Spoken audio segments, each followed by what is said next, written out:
지난주 우리가 창세기 50장 말씀을 입성이라는 제목으로 함께 나누었습니다. 기억하시나요? 그래서 우리가 예수 그리스도의 입성을 우리 마음 가운데 환영하자. 근데 제가 한 주 동안 또 이렇게 입성에 대해서 묵상을 하다 보니까 그런 것 같아요. 예수님께서 우리 마음에 입성하실 뿐만 아니라 우리 마음에 이제는 입성하셔서 예수님이요 또 가고 싶은 곳이 계시다라는 거예요. 거기가 어딥니까? 바로 우리가 입성해야 할 지역과 이웃과 영역이다라는 거죠. 그래서 우리가 입성해야 할 지역과 이웃과 영역을 발견하며 또 기도하는 한 주가 되셨나요? 오늘은 부활주의를 맞아서 부활 신앙에 관하여 우리가 말씀을 나눠보려고 하는데요. 우리 제목이 부활 앞에 일렬종대라는 제목으로 말씀의 은혜를 한번 나눠보도록 하겠습니다. 우리 따라해 보겠습니다. 부활 앞에 일렬종대. 부활 앞에 일렬종대. 여러분 일렬종대라는 말 알죠? 일렬종대가 뭡니까? 일렬종대는요 그냥 일자로 이렇게 줄을 쫙 서는 거잖아요. 일렬횡대는 뭐예요? 옆으로 이렇게 쓰는 거죠. 일렬종대는 일자로 이렇게 줄을 서는 겁니다. 쉽게 말해서 앞으로 나란히를 하면서 선착순 할 때처럼, 그리고 또 뭔가 상 받을 때처럼, 뭐 물건을 받을 때처럼 일렬종대로 선다, 그렇게 얘기를 합니다.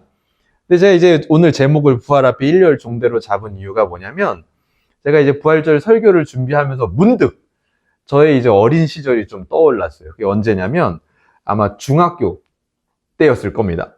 지금으로부터 약 한 20년에서 25년 전이라고 할 수 있겠죠.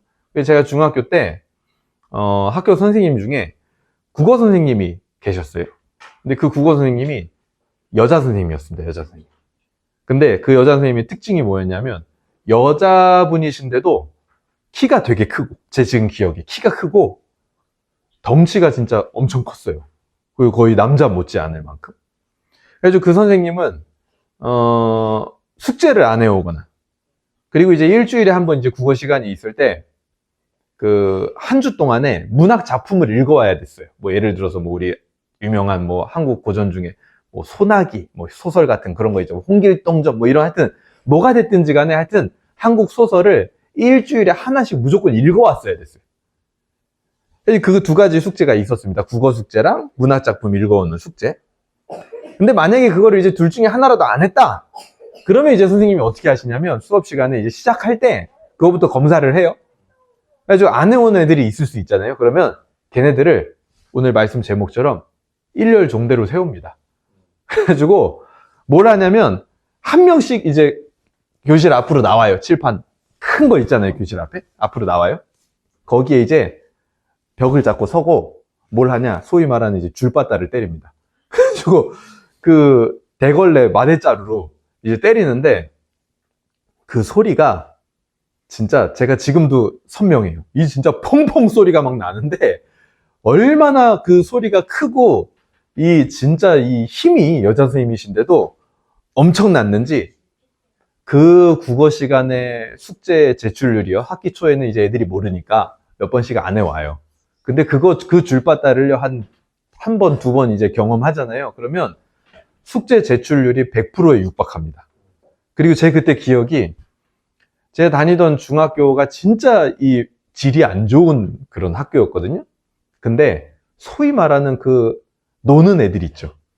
노는 애들도 그 국어 시간이 되기 전에 쉬는 시간에 막 문학 작품을 읽고 있는. 그냥 빨리 해야 되니까 숙제를. 그거 안 읽고 했다고 하면 되지 않아요? 이렇게 생각할 수 있겠지만 그 선생님이 물어봅니다, 내용을. 그래서 이 빠져나갈 수가 없어요. 그래서 어떤 애들은 읽었는데도 대답을 못 해가지고 맞은 애들도 있었거든요. 근데 어쨌든 그 맞는 게 너무 무서워가지고 그 노는 애들마저도 막 온갖 나쁜 거 다 하고 다니는 애들마저도 그 쉬는 시간 되면 교실로 와가지고 빨리 막 책을 읽는 그런 아주 놀라운 현상이 벌어졌던 기억이 제 안에 생생합니다. 그래서 제가 문득 부활절 설교를 준비를 하다가 왜 그 생각이 났냐면, 부활신앙이라는 거는 그 선생님이 때린 꼭 줄바따 같다라는 거예요. 그게 왜 그러냐면, 오늘 이제 말씀에서 우리가 구체적으로 나누겠지만, 부활신앙은요, 그냥 종말에 가서 우리가 다시 부활할 겁니다. 천국에 가서 우리가 다시 부활할 겁니다. 이 정도 수준의 신앙이 아니에요. 우리가 그동안 이제 보수 신학이나 이런 보수적인 교단에 있는 목사님들이 주로 설교를 하실 때 부활절을 그 정도로 이제 이해를 하는 경우가 많거든요. 그래서 우리가 종말에 부활할 거니까 오늘날 힘을 내서 삽시다. 그게 항상 아쉬움입니다. 아쉬움. 부활신앙이라는 거에 대해서 그 정도밖에 이해를 하지 못한다라는 거는 이 부활신앙의 가장 중요한 핵심을요, 어쩌면 빼놓는 거나 마찬가지인 거예요. 부활신앙은 우리 현실에 있는 실질적인 문제들을 전부 다 깨부술 수 있는 그런 줄바따 같은 거예요. 그래서 이 부활신앙 앞에서는요, 마치 그 애들이 줄바따 한 번 맞으면은 선생님들 앞에 찍소리도 못 했던 것처럼 우리의 현실의 문제들이요, 다른 거는 모르고서라도 부활신앙 앞에서는 아무런 힘을 쓸 수가 없습니다. 그 정도로 능력이 있는 게 부활신앙이고 우리 현실의 문제를 깨부수는 게 바로 부활신앙이다. 그렇게 이제 묵상을 하다 보니까 마치 부활신앙이 이 줄바따 부활신앙 앞에 우리 현실의 문제들이 일렬종대로 줄 서는 거예요. 그래서 하나씩 와가지고 그냥 다 맞는 겁니다. 그러면 더 이상 그 신앙 앞에는 우리 현실의 문제들이 서지를 못해요. 찍소리도 못한다라는 거죠. 그래서 부활신앙은요, 추상적인 개념이 아닙니다. 철저하게 현실에 나타나는 신앙의 정점이에요. 정점. 그래서 부활신앙 앞에 모든 현실의 문제는 일렬종대로 그야말로 줄바따를 맞을 준비를 해라. 이런 마음으로 우리가 오늘 말씀을 들을 수 있으면 좋겠다. 내 신앙의, 내 현실의 모든 문제들이요, 이 부활신앙 앞에 줄바따 오늘 맞을 준비해라. 니들은 아무것도 아니다. 오늘 말씀을 통해서 이 종말의 부활 정도로 부활신앙을 이해하지 말고 오늘 현실의 파격과 역전으로 우리의 현실을 뒤집어 놓는 그 부활신앙을 누리게 되기를 주님의 이름으로 소망합니다. 오늘 이제 우리가 설교는 이렇게 할 거예요. 우리가 지난 한 주 동안에도 매일 아침 묵상을 할 때 제가 이제 특정 본문에 얽매이지 않고 예수님의 행적을 좀 따라가면서 이렇게 묵상을 했거든요. 오늘 부활 신앙에 대해서 우리가 설교를 하게 되는데 이것도 마찬가지로 예수님이 십자가에 달리시고 이제 부활하실 때부터, 그때부터 특정 본문에 매이지 않고 제가 사건 순서대로 좀 이야기를 일단 먼저 해주려고 합니다. 그리고 그거를 어떻게 적용할 건지를 얘기하고 이제 마칠 건데, 일단 먼저는 우리가 이 부활의 행적을 따라가면서 제일 중요한 건, 부활신앙에 있어서 제일 중요한 건 뭐냐면 일단은 그리스도의 부활 그 자체를 믿어야 된다는 거예요. 여러분 예수 그리스도의 부활을 믿습니까? 진짜 예수님이요, 부활하셨다라는 걸 믿어야 되는 거예요. 예수님의 몸으로 부활하셨다라는 거를 믿는 게 일단은 제일 첫 번째 단계입니다. 부활신앙이. 그러려면 어떻게 해야 돼요? 그 어떻게 부활하셨는지 행적을 따라가 봐야겠죠? 먼저 이 부활이라는 거는요, 성경에서 보면 최초로 빈 무덤으로 그 사건이 시작을 합니다. 예수님께서 십자가에 달리시고 죽으신 다음 여인들이 그 시신의 향료를 바르기 위해서 무덤으로 찾아갑니다. 무덤으로 여인들이 찾아가요? 근데 자 보세요. 이 처음 단계부터 이런 모습이, 여인들이 이제 향료를 바르고 한 모습이 사실은 굉장히 좀 정성스러운 모습이죠. 예수님의 시신을 함부로 대하기 싫은. 근데 하지만 그들이 예수님을 믿긴 했겠죠. 이런 예수님을 끝까지 배신하지 않고 십자가에 달리신 예수님의 시신을 찾아가는 걸 보면. 근데 하지만 그 형태 자체가 지금 뭐냐? 온전한 부활신앙은 없는 모습이라는 거예요. 왜요? 예수님의 시신에 향을 바르러 간다라는 것 자체가 예수님이 부활했을 거다라는 기대는 없는 거잖아요. 시체 그 자체로 있을 거다라고 생각을 하고 있는 거잖아요. 그래서 정성스러운 모습은 맞아요. 근데 하지만 뭐는 없다? 부활신앙은 없는 모습이다. 그러니까 부활신앙이 없다라는 건 지금 뭐냐면 그들이 가지고 있는 신앙 자체가 온전한 형태는 아니었다라는 겁니다. 완벽한 형태가 아니었다라는 거죠. 왜요? 부활신앙은 우리 신앙의 정점이기 때문에 그것이 부족하다? 그거는요, 신앙이 아직 완성이 안 된 겁니다. 그래서 당시에 이 무덤이라는 거는 우리처럼 땅을 파가지고 땅에다 매장하는 그런 문화가 아니라 지상에 있는 한 동굴을 파가지고 그 동굴에 들어가면은요, 우리 이스라엘 성지순례 같이 갔었죠, 그때. 아닌가? 따로 갔었나? 따로 갔죠? 거기 이제 가면은 혹시 무덤 들어가 보셨나요? 들어가 보시고. 가보면 어떻게 돼 있냐면 그냥 동굴이에요. 똑같은 동굴인데 동굴의 벽에 침대처럼 이렇게 이런 받침대처럼 이렇게 나와 있어요. 그러면 거기에다가 그냥 시체를 이렇게 올려놓습니다. 흰 천을 덮어두고. 그러면 그 시체가 이제 그 안에서 썩겠죠. 그렇게 돼 있는 게 이제 이스라엘의 매장 문화라는 거죠. 근데 이제 그 동굴 입구에 어떻게 해놓냐? 이제 큰 돌로 아무나 막 왔다 갔다 하지 못하도록 돌을 굴려놓거나 출입을 좀 이제 이렇게 제한하는 그런 장치들을 해놓는데, 예수님의 시신을 안치한 그 동굴도 마찬가지로 큰 돌로 이제 막아두었다라고 이제 성경은 기록을 하고 있습니다. 그래가지고 이제 여인들이 이제 그 향료를 바르러 갈 때 막 걱정을 해요. 우리끼리 가가지고 이 큰 돌을 어떻게 굴릴 수 있겠냐? 누가 우리를 위해서 이 큰 돌을 굴려줄까? 막 하면서 걱정을 하면서 이제 가는데, 그 여인들이 무덤 앞에 딱 도착해가지고 굉장히 기이한 경험을 합니다. 그게 뭐냐면, 무덤 입구를 막고 있었던 그 큰 돌이요, 이미 굴려져 있는 거예요. 가보니까 옆으로. 그래가지고 너무 충격을 받은 거죠. 도대체 누가 이 돌을 굴려놨으며 이게 무슨 일인가 하고 그 여인들이 동굴에 들어가게 됩니다. 굴려져 있는 거를 보고 동굴에 들어가게 돼요. 그러면서 이제 복음서는 각자 복음서마다 조금씩 기록이 다 다르긴 해요. 근데 어쨌든 그 여인들이 그 안에서 천사를 만나게 돼요. 그래서 그 천사를 통해서 예수님이 이미 부활하셨다라는 소식을 듣게 됩니다. 그러니까 우리는 이 지점에서 불완전한 이 여인들이 어떻게 예수 그리스도의 부활이라는 것을 처음 만나게 됐고, 부활신앙이라는 것을 그들이 이제 드디어 마음속에 첫 번째 단계로 받아들이게 되는 시작이 되는가? 일단 첫 번째는 뭡니까? 눈을 들어서 무덤에 돌이 굴려져 있다는 것을 볼 때, 그 시체가 더 이상 그 무덤에 있지 않다는 것을 볼 때, 그 무덤이 빈 무덤이 되어 있다는 것을 볼 때 그들은 믿게 되었다는 거예요. 여인들이 발견한 빈 무덤이요, 바로 부활의 증거입니다. 더 이상 죽음을 상징하는 그 동굴이 주님을 가두지 못한다는 거예요. 죽음이 지배하는 세상이 우리 주님의 부활을 막지 못한다는 거죠. 그곳은 이미 비어 있다는 겁니다. 그러니 우리는 어떻게 해야 됩니까? 세상으로부터 눈을 들고 텅 빈 나로부터 눈을 들어서 우리는 이제 뭘 봐야 될까요? 열려져 있는 그 큰 돌을 보거나, 우리가 뭐 그럴 수 있는 게 아니죠. 그리고 실제로 주님이 묻혔던 뭐 그런 무덤을 찾아가거나 그런 게 아니라, 우리는 눈을 들어서 바로 주님의 부활을 기록하고 있는 말씀을 봐야 된다. 그렇게 말씀을 내가 볼 때, 여인들이 돌이 굴려져 있는 걸 볼 때, 시신이 없는 걸 볼 때, 천사들의 이야기를 들을 때 부활신앙을 믿었던 것처럼 우리도 말씀을 볼 때 부활을 믿는 자가 될 수 있다는 거예요. 첫 번째로는. 그리고 나서 이제 주님께서요, 이 여인들에게 제일 처음 나타나시거든요. 근데 저는 이거 보면서 참 웃겼어요, 되게. 왜냐하면 주님이 좀 이렇게 위트가 있으신 분 같다, 역시. 왜냐하면 여인들에게 제일 먼저 나타나가지고 주님이 뭐라 그러냐면 평안하냐 이래요. 근데 이 평안하냐는 말이 제가 보니까 번역이요, 너무 딱딱한 말로 돼 있는 거예요. 그래서 현대인의 성경을 보면 어떻게 돼 있냐면 이렇게 돼 있어요.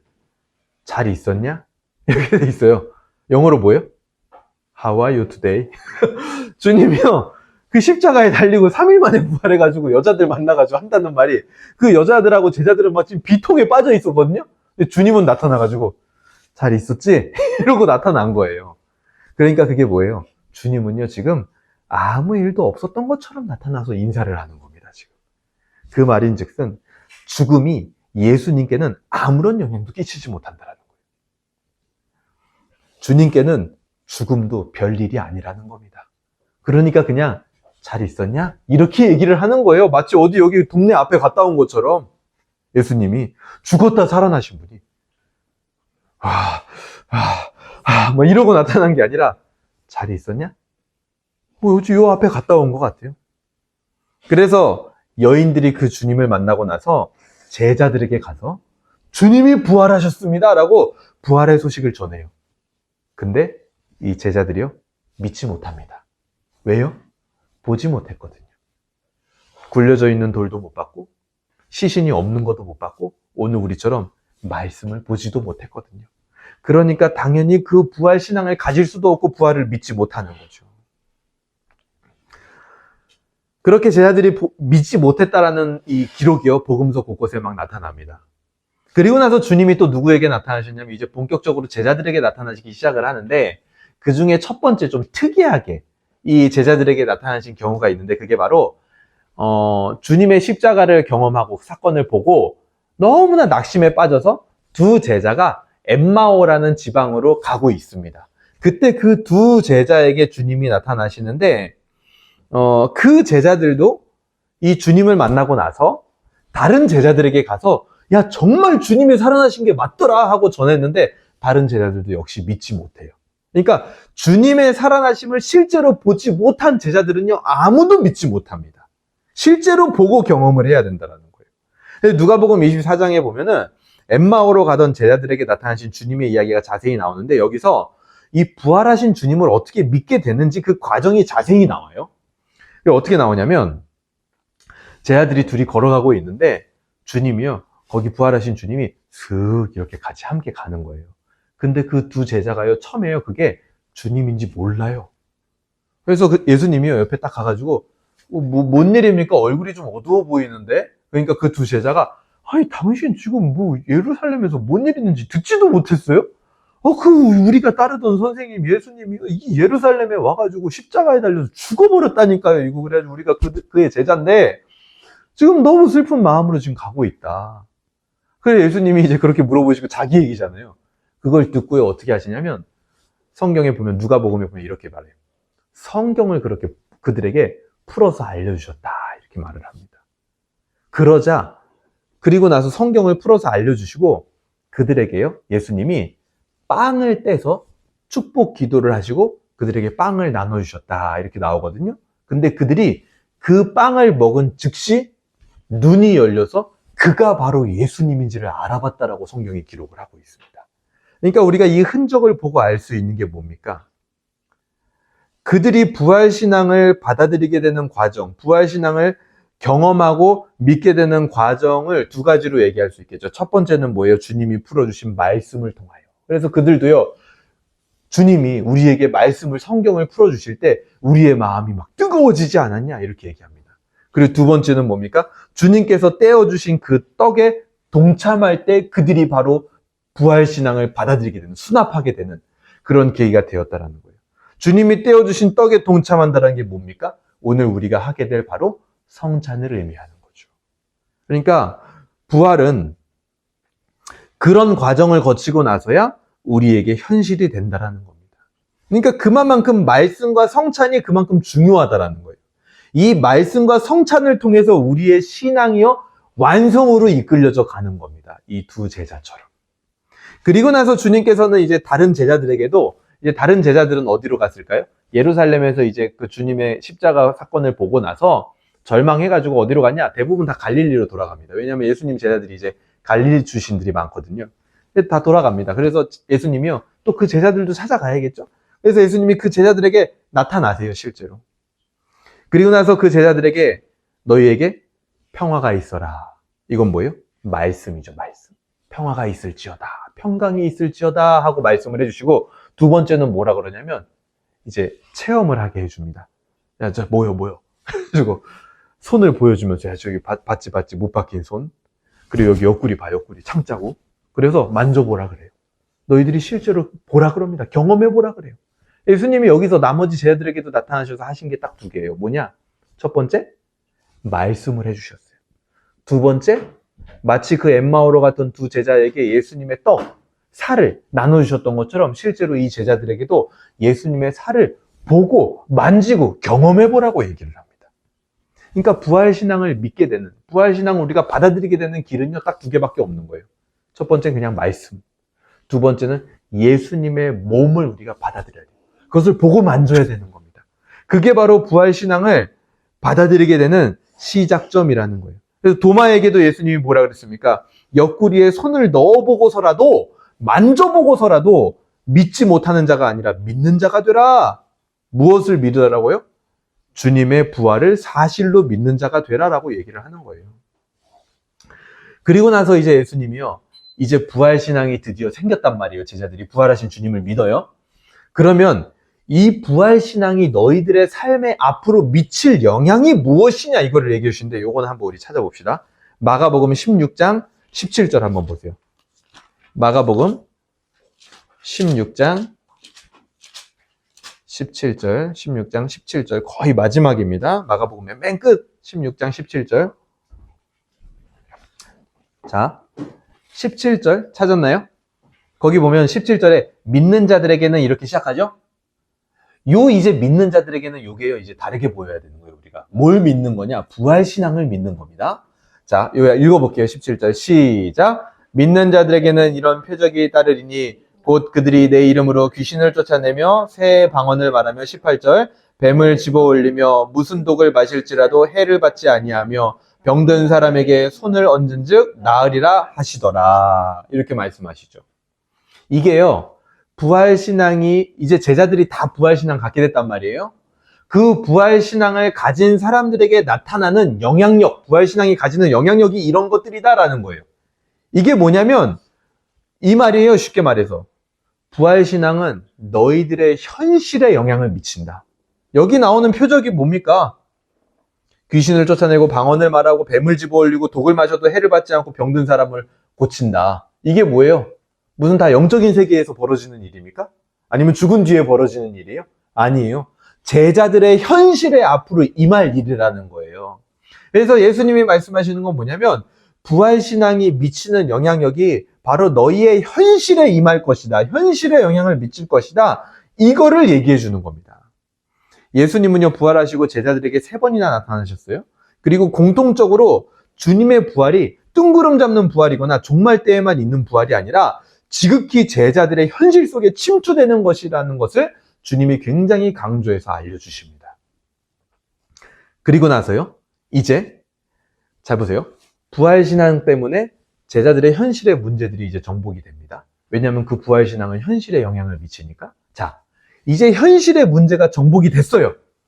그들에게, 현실의 문제가 정복이 된 그들에게 주님이요, 마지막 단계 이제 또 한 가지를 요청을 합니다. 이제는. 그게 뭐냐면 마태복음과 마가복음과 요한복음과 누가복음 항상 마지막에 나오는 예수님의 사명을 부여하시는 장면이 나와요. 마태복음 28장 19절에서는 뭐라고 부탁하셨죠? 아버지와 아들과 성령의 이름으로 모든 민족을 제자로 삼아 그들에게 세례를 베풀어라. 그리고 요한복음 21장에서는 베드로를 부르셔서 베드로에게 뭐라고 하시죠? 베드로야, 시몬아, 네가 나를 사랑하느냐? 그러니까 시몬이 뭐라고 대답했습니까? 내가 주를 사랑하는 줄 주께서 아시나이다. 그러니까 예수님이 뭐라 그래요? 내 양을 먹이라. 그러고 나서 베드로가 요한에 대해서 물어보죠. 요한은 어떻게 되는 겁니까? 그러니까 예수님이 뭐라 그랬어요? 요한을 내가 다시 올 때까지 살려놓는다 한들 그게 너랑 무슨 상관이냐? 너는 내가 맡긴 그 일을 감당하면 된다 라고 말씀해 주신단 말이에요. 이게 지금 뭐예요? 부활신앙으로 말미암아, 그러니까 현실에 침투되는 그 부활신앙으로 말미암아 현실의 문제가 이제 평정된 그 제자들에게 예수님이 사명을 부여하시는, 예수님이 마지막에 어떤 요청을 하는 그런 장면들이 나오게 되는 겁니다. 바울도 그 부활의 주님을 만났고, 오늘 우리가 읽었던 사도행전 17장 31절의 고백도 그 부활의 주님을 만났기 때문에 그런 고백을 하는 겁니다. 그리고 이제는 우리에게 그 부활의 주님이 나타나신다라는 거죠. 그래서 부활 사건을 정리를 합니다. 첫 번째, 주님의 몸과 말씀을 통해서 부활신앙에 이르게 된다. 두 번째, 그 부활신앙은 현실에 침투되는 부활신앙이다. 세 번째, 그렇기 때문에 죽음 이하의 모든 문제를 정복하는 것이 바로 부활신앙이다. 그리고 네 번째, 마지막, 모든 문제가 정복된 인생을 주님은요, 새로운 목적을 향하여 이제는 사명과 예수님의 요청으로 채우신다라는 거예요. 그 인생을. 그렇게 우리는 부활 사건들을 정리를 하면 됩니다. 자, 그러면 이거를 우리가 어떻게 적용을 해야 될까라고 할 때는 세 가지로 적용했으면 좋겠어요. 개인적으로, 공동체적으로, 우리가 문화적으로. 특별히 우리 개인에게 부활신앙은 적용이 돼야 됩니다. 부활신앙까지 우리가 이르는 것은요, 반드시 되어야 할 일입니다. 아직 부활신앙에 이르지 못하는 경우들이 성경에 종종 등장을 하는데 대표적인 케이스가 누군지 아세요? 바로 가룟 유다입니다. 성경에 보면요, 유다가요, 예수님을 은 30에 팔고 나서 예수님이 재판받는 모습을 보고 뭐라고 나오는 줄 알아요? 뉘우쳤다, 이렇게 나와요. 그 죄를 뉘우쳤다라고 나옵니다. 그리고 대제사장 무리에게 가서 자기가 받은 돈을 던져두고 도망쳐버려요. 근데 도망쳐서 뭘 합니까? 목매달아 죽게 되죠. 왜 그럴까요? 주님의 부활을 보지 못했기 때문에. 주님이 고난받는 모습만 그에게 기억에 남았기 때문입니다. 만약에 저는요, 역사에 만약이라는 건 없지만 제가 그냥 나름대로 생각해 본다면 그 유다가 부활하신 주님을 만났다면 그는 진정한 회개에 이르렀을 겁니다. 근데 부활신앙을 만나지 못했기 때문에 유다는 그런 극단적인 선택을 하는 거예요. 이처럼 부활신앙이 없는 우리의 신앙은요, 종종 실수를 해요. 엉뚱한 선택을 하기도 합니다. 그런 예가 또 있어요. 우리 여러분 마르다와 마리아 기억하시죠? 나사로랑 같이 삼남매잖아요. 이 마르다와 마리아도 마찬가지예요. 이 마르다와 마리아가요, 요한복음 11장 17절 이하에 보게 되면은 오빠 나사로가 이제 문둥병자였는데 죽잖아요. 예수님이 그때 안 있습니다. 죽을 때. 그리고 나서 한참 뒤에 이제 장례식에 참여를 해요. 그러니까 오래전부터 이제 친하게 지냈거든요. 그 남매랑 예수님. 그러니까 마르다가 딱 와가지고 예수님한테 뭐라 그러냐? 조금 예수님을 섭섭하다. 은근히 원망 섞인 말투로 얘기를 해요. 뭐라 그러냐면 주님께서 여기에 계셨더라면 우리 오빠 나사로가 죽지 않았을 수도 있었습니다. 이렇게는 안 됐을 겁니다 하고 약간 원망 섞인 말투로 말을 해요. 이 마리아가요. 마르다가. 둘 다 그렇습니다. 그러니까 이들에게는요, 이 예수님을 구주로 믿는 그 믿음이 없었냐? 그렇지 않았어요. 예수님을 분명히 믿었습니다. 그런데 부활신앙에는 이르지 못했다는 거예요. 그리고요, 심지어 부활신앙이 아예 없었냐? 그렇지도 않아요. 예수님이요, 나를 믿는 자는 죽어도 살겠고 살아서 나를 믿는 자는 죽어도 영생하리라. 이것을 내가 믿느냐? 이랬거든요. 그러니까 마리아가 뭐라 그러냐면요, 당신을 믿는 자는 종말 때에 부활할 것을 내가 믿습니다. 이렇게 얘기합니다. 부활신앙이 있었어요? 없었어요? 있었다니까요. 근데 하지만 온전한 부활신앙이 아니에요. 어떤 의미에서? 마르다는요, 종말 때에 가서 부활할 것만 믿는 거예요. 뭐가 없는 거예요? 예수님이 계속 강조하셨던 아까 부활하시고 현실에 침투되는 부활신앙이 아닌 거예요. 그 얘기는. 종말 때는 부활하겠죠, 주님. 그런데 하지만 오늘 현실에 나사로, 내 오빠가 죽은 이 문제에 대해서는 나는 좀 섭섭합니다. 그 오빠가 부활할 것이고 그 오빠에게 부활의 능력이 임할 것이다라는 건 마르다는요, 전혀 생각도 못하고 믿지 못하고 있는 겁니다. 그래서 예수님이요, 마리아에게 현실 속에 침투하는 부활 신앙이라는 것을 보여줍니다. 어떻게 해요? 나사로를 바로 살려버리죠. 나사로를 일으켜버리는 거예요. 그래서 주님은요, 부활 신앙이 바로 너희들 마르다와 마리아의 삶에 침투하는 현실에 깊숙이 관여하는 신앙이다 라는 것을 보여주시는 거죠. 부활은요, 우리의 삶과 지금 당장 우리 개인과 함께 하는 겁니다. 부활은요, 종말에 하는 것이기도 하지만 부활을 현재로 이해할 때 우리는 뭘 만나냐? 복음의 역사를 그때 만나는 거예요. 우리의 삶에 왜 복음의 능력과 하나님의 역사들이 이렇게 잘 나타나지 않느냐? 다른 이유가 아닙니다. 부활신앙을 내가 아직 수납하고 있지 못하기 때문인 거예요. 죽음이라는 가장 큰 장애물을 이기는 것이 부활입니다. 전도서는요, 이 세상의 통치자가 바로 죽음인 것처럼 얘기를 해요. 왜냐하면 죽음 때문에 모든 것이 허무하다라고 얘기를 하거든요. 돈을 아무리 많이 벌어도, 아무리 큰 업적을 세워도, 아무리 뭐 인간관계가 좋고, 아무리 내가 대단한 일을 했더라도 어차피 너 죽잖아. 허무해. 그래서 전도서 맨 처음에 뭐라고 시작합니까? 헛되고 헛되니 헛되고 헛되도다, 이렇게 시작을 하잖아요. 그 이유가 뭐냐? 죽음 때문이에요. 우리 인간이 가진 문제 중에 가장 큰 장애물은 죽음입니다. 그런데 그 죽음이 이 세상의 통치자 같아 보이지만 그 죽음을 무력화시키는 그 죽음 위에 있는 게 뭐냐? 부활이라는 거예요. 우리 말씀 제목대로요, 죽음도요, 부활 앞에서는요, 일렬종대로 그냥 빠따 맞는 거예요. 죽음도요, 부활 앞에서는요, 찍소리도 못합니다, 그냥. 우리 삶의 죽음보다 더 큰 문제나 해결 불가능한 문제가 있습니까? 그러면 죽음이 부활 앞에 일렬종대 서서 빠따 맞고 끝장났다면, 잘 보세요. 죽음을 포함한 죽음 이하의 모든 문제들은요, 부활 앞에 어떻게 되느냐? 그냥 찌그러져 있어야 되는 거예요. 아무런 힘도 쓰지 못하는 겁니다. 우리는 그런 부활을 오늘 당장 입고 사는 사람들입니다. 이런 부활을 사모하시길 바랍니다. 여러분, 내 여러 가지 환경과 내 문제들, 여러분 요즘 용어로 이렇게 저는 이 생각이 자꾸만 나더라고요. 그냥 막 격한 표현밖에 생각이 안 나. 부활이 너무 격한 신앙이라서. 부활 아래 전부 그냥 아닥이에요, 아닥. 그냥 아무 말도 못해요. 내 문제나 내 뭐 여러 가지 상황들은. 그래서 그때 주님은 우리에게 묻는 거예요. 무릇 살아서 나를 믿는 자는 영원히 죽지 아니하리니 이것을 네가 믿느냐? 이 부활 신앙 너 정말 믿느냐? 이거를 물어보는 거예요, 주님이. 그래서 부활 신앙은 오늘날 우리 개인의 이 인생과 신앙에 깊이 침투되어야 하는 신앙이다. 두 번째, 공동체에 적용되어야 할 부활 신앙 매우 중요합니다. 부활장으로 유명한 성경이 있는데요. 그게 고린도전서 15장이거든요. 근데 이 고린도전서 15장에서 바울이요 부활에 대해서 굉장히 자세히 설명을 하는데 배경이 있어요. 고린도 교회는요 바울이 개척한 교회 중에 가장 큰 교회였습니다. 근데 가장 큰 교회였던 만큼 문제가 엄청 많았어요. 성도들끼리 서로 당파를 가르고 싸우고 막 온갖 죄들도 많고 막 그런 교회였단 말이에요.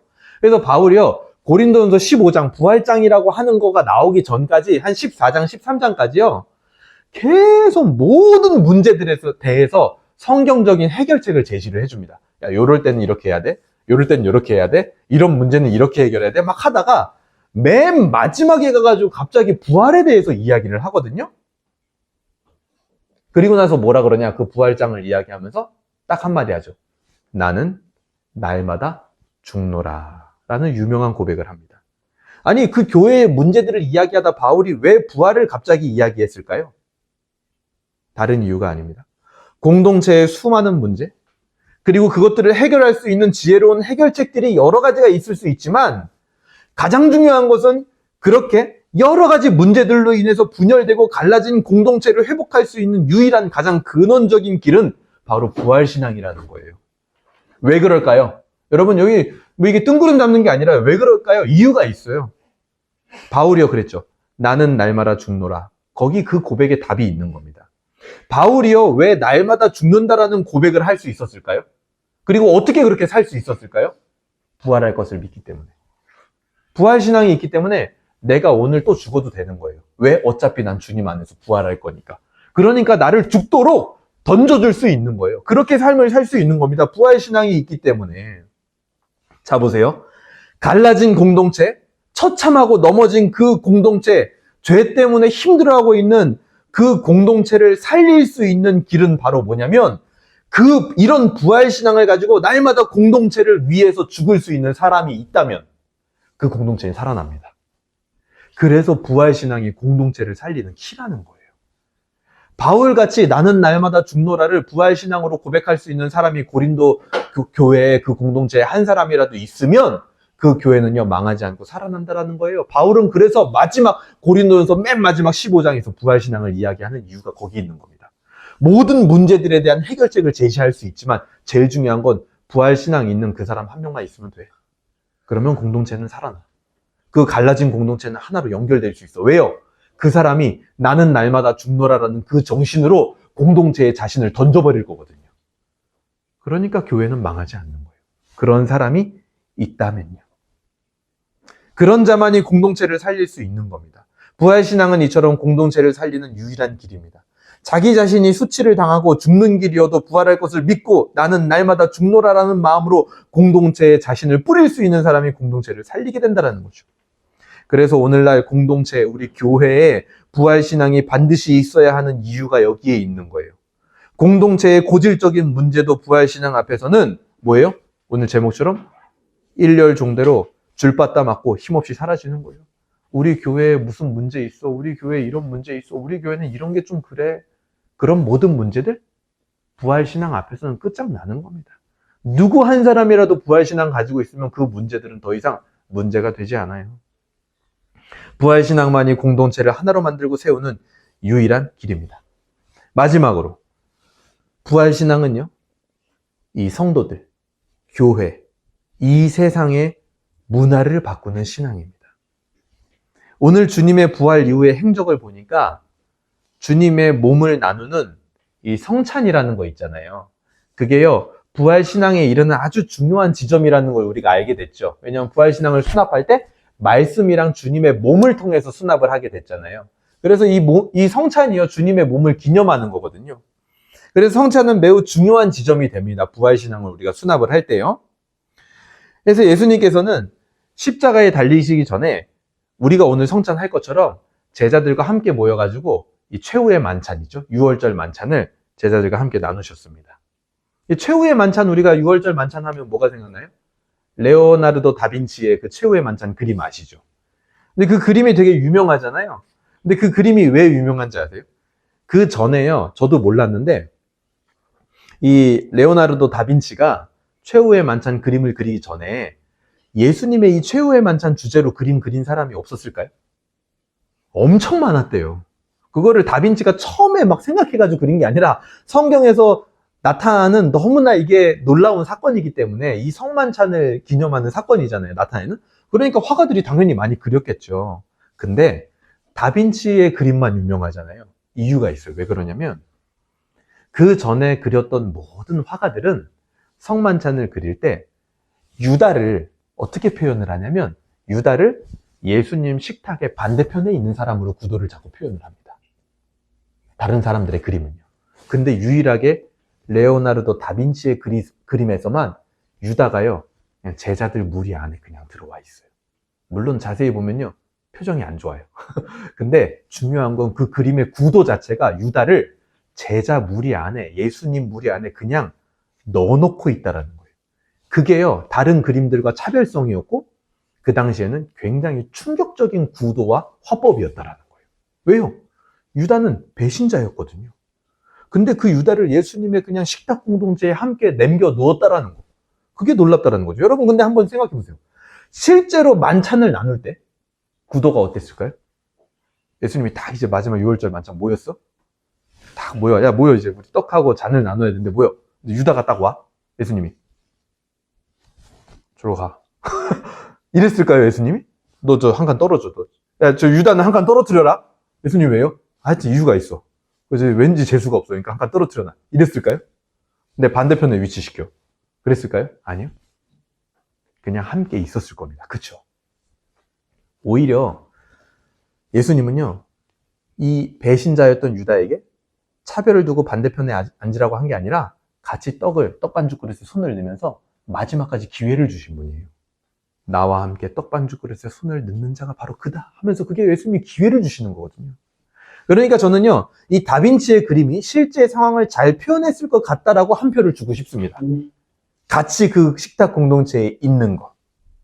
즉, 그렇게 볼 때 이 최후의 만찬의 식탁은요, 예수 그리스도의 아름다운 이 성찬의 세계를 보여준과 동시에 인간의 가장 추악한 그 배신의 세계를 보여주는 그 두 가지를 동시에 이 그림이 담고 있다는 거예요. 실제로 예수님의 유월절 만찬의 식탁도 그런 거예요. 아름다운 예수님의 몸과 피를, 사유가 피를 나누는 자리이기도 하지만 이제 곧 배신할 그 배신자의 세계이기도 한 거예요. 그거는 내가 앞으로 이 모든 제자와 예수님을 배신할 거다. 그 두 가지가 동시에 나타나는 거죠. 자기의 목적과 생각에 부합하지 않자 바로 지체 없이 배신하는 유다. 온통 자기 생각, 자기를 위해, 자기 방법대로 하는 것이 마음 편하고 옳은 것이다 라는 세상의 가르침과 흡사한 겁니다. 야, 너 편한 대로 생각해. 아니, 너한테 일단 이득이 돼야지.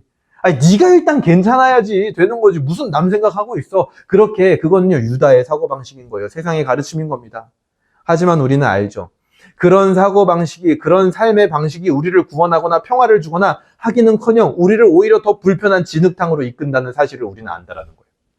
저 마음속 깊은 곳에 있는 불편함을요, 그런 행동들은요, 끝내 해결하지는 못합니다. 넘어갈 수는 있어도요.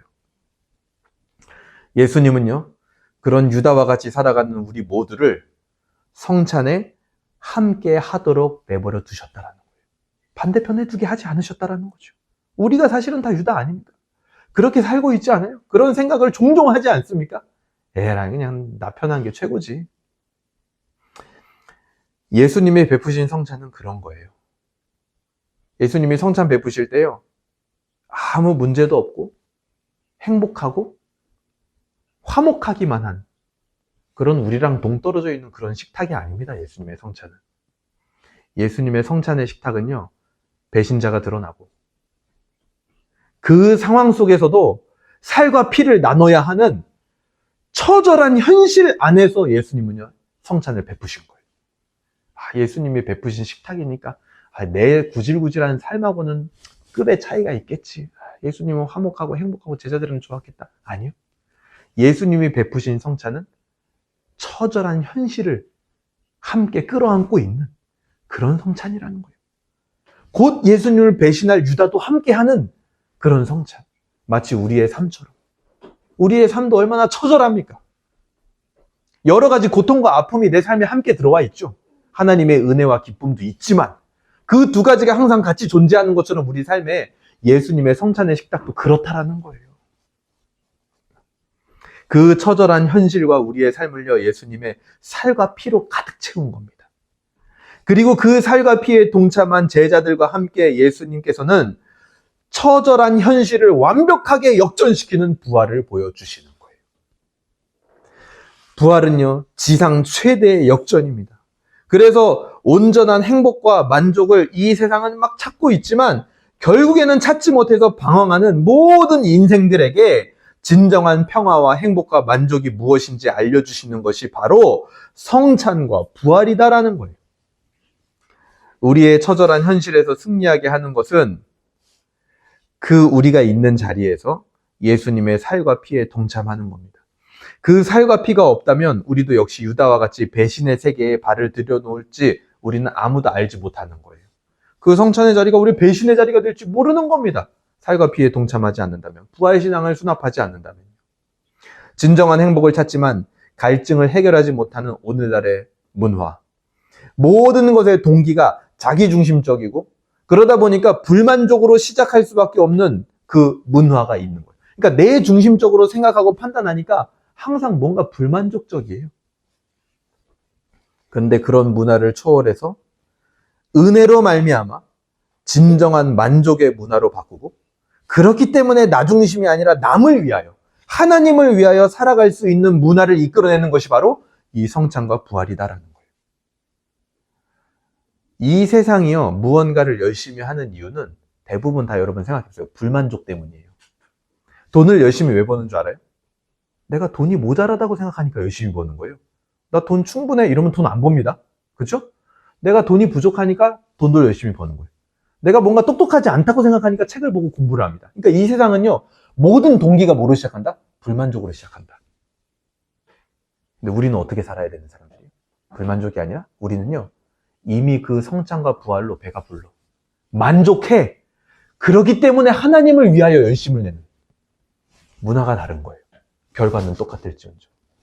부활은요, 부활신앙은 그렇게 우리의 문화를 바꿔버립니다. 오늘 말씀을 어떻게 적용할 수 있을까요? 우리가 무엇을 놓고 기도해야 될까요? 계속 얘기했던 대로 첫 번째는 내 문제 앞에 부활신앙을 대입하시길 바랍니다. 그리고 성찬을 사모하세요. 여러분. 개인적으로 부활신앙을 받아들이세요. 죽음 이하의 모든 문제 아무것도 아닙니다. 두 번째, 공동체의 문제 앞에 부활신앙으로 여러분 날마다 죽으시길 바랍니다.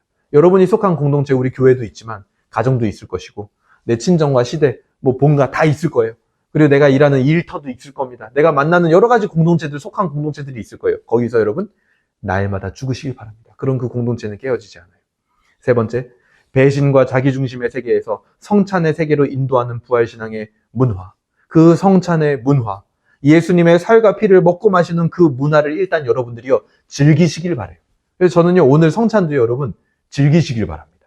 그냥 막 딱딱한 분위기에서 막 엄숙하기만 해야 되는 성찬이 아니라 여러분들이 즐길 수 있는 성찬이 됐으면 좋겠어요. 그것이 여러분들 안에 좋은 문화가 됐으면 좋겠습니다. 그래서 이제는 불만족이 아니라 만족으로 살아가는 문화를 개척하시길 바랍니다. 말씀을 정리합니다. 오늘 우리는 이러한 부활신앙을 붙들어야 합니다. 이 부활신앙이 십자가와 함께 우리를 온전한 구원으로 인도하는 거예요. 그냥 십자가까지는요, 그 신앙은요, 우리를 구원으로 인도하지 못해요. 어떤 면에서는. 부활신앙이 있어야 그 부활과 십자가가 협력하여 우리를 구원으로 인도해내는 겁니다. 우리는요, 사명을 감당하기 이전에 부활신앙의 기초 위에 서 있어야 됩니다. 우리는 성도로 살아가기 이전에 부활신앙을 힘입어야 합니다. 그것을 위하여 오늘 우리는 말씀과 성찬의 세계로 이제 들어갑니다. 개인과 공동체와 문화의 문제와 부족함을 일렬종대로 세워서 줄바 따로 평정하는 부활신앙이 저와 여러분에게 있기를 주님의 이름으로 소망합니다. 아멘. 우리 이 시간은 성찬하도록 할 텐데요. 먼저 찬송가 144장